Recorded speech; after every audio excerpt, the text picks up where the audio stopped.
ঘড়ির কাঁটায় তখন বাংলাদেশ সময় সকাল 10:10। ঠিক সেই মুহূর্তে ইসরায়েলের আকাশ চিরে ধেয়ে আসতে শুরু করে ইরানের বিধ্বংসী ক্ষেপণাস্ত্র। মুহূর্তের মধ্যেই ইসরায়েলের দখলকৃত জেরুজালেম, বীরশেবা এবং তেলাবিবের বেন গুরিয়ন বিমান ঘাঁটির আশেপাশে বেজে ওঠে সতর্কতামূলক সাইরেন। ইসরায়েলি সেনাবাহিনীর হোম ফ্রন্ট কমান্ড কোনো ঝুঁকি না নিয়ে সাধারণ মানুষকে দ্রুত নিরাপদ আশ্রয়ে যাবার নির্দেশ দেয়। ইসরায়েলি প্রতিরক্ষা ব্যবস্থা এই বিশাল হুমকি প্রতিহত করার আপ্রাণ চেষ্টা করলেও উত্তেজনার পারদ তখন তুঙ্গে।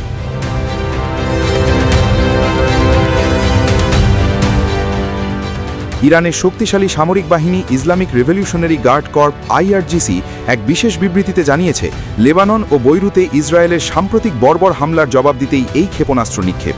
তাদের মূল লক্ষ্য ছিল ইসরায়েলের অত্যন্ত গুরুত্বপূর্ণ রামাত ডেভিড বিমান ঘাঁটি, যা হাইফা শহর থেকে মাত্র 20 কিলোমিটার দূরে অবস্থিত।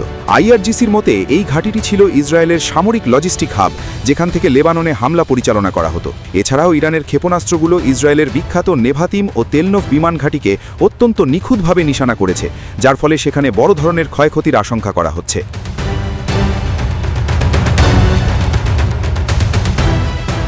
সংবাদের সবচেয়ে বড় মোড় বা টুইস্ট আসে IRGCর দেওয়া চূড়ান্ত হুঁশিয়ারিতে।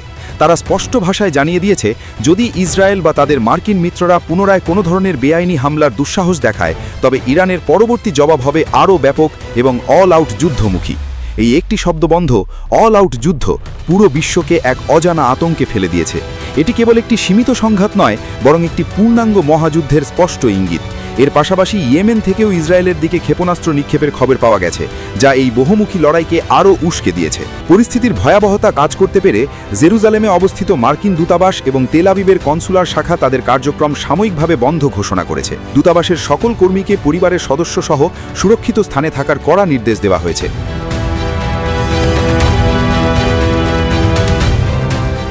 ঠিক যখন চারদিকে ধ্বংসের প্রস্তুতি চলছে, তখন এক অভাবনীয় নাটকীয় মোড় দিয়েছেন সাবেক মার্কিন প্রেসিডেন্ট ডোনাল্ড ট্রাম্প।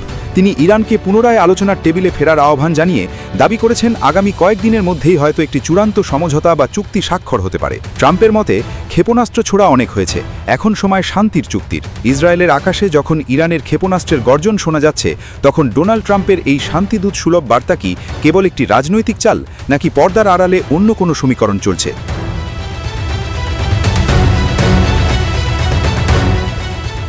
যুদ্ধের আগুন আর শান্তির প্রস্তাব, এই দুইয়ের মাঝে দাঁড়িয়ে বিশ্ব এখন এক চরম অনিশ্চয়তার পথে। ইরানের ক্ষেপণাস্ত্র হামলায় ইসরায়েল যখন কাঁপছে, তখন আমাদের মনে একটাই প্রশ্ন, এটি কি ধ্বংসাত্মক মহাযুদ্ধের শুরু, নাকি দীর্ঘস্থায়ী শান্তির কোনো নতুন অধ্যায়?